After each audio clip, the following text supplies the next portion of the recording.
Have you ever noticed a moment when leaving the house just starts to feel heavy? It's not some big dramatic event. It just becomes harder than it used to be.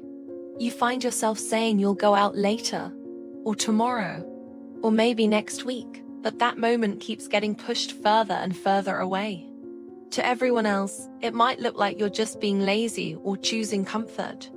But inside, there's a much deeper reason.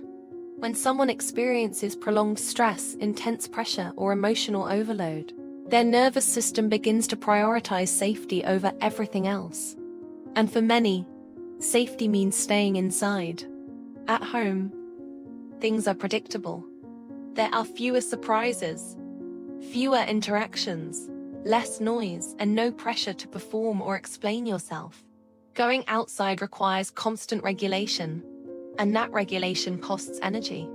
In psychology, this is often connected to avoidance and nervous system overload.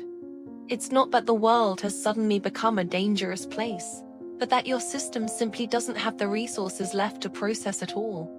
When your nervous system is exhausted, even completely neutral things can start to feel threatening. Small talk feels like a marathon. Crowds feel invasive.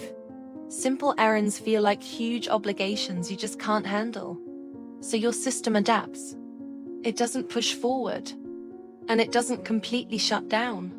Instead, it narrows your life down to what feels manageable. This is why people start canceling plans, stop answering messages, and why the days begin to blur into one another. It's not a lack of desire for connection. It's that connection has started to feel too expensive emotionally.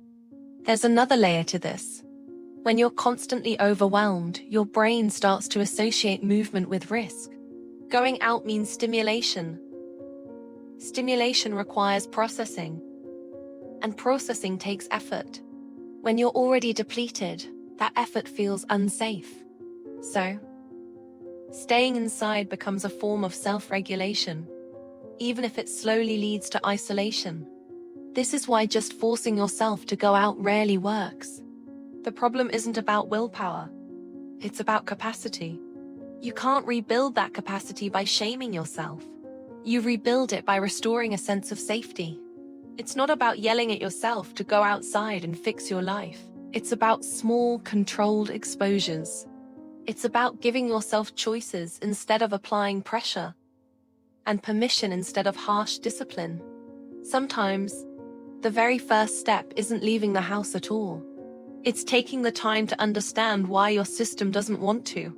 Because once that behavior starts to make sense, making a change stops feeling like an act of violence against yourself.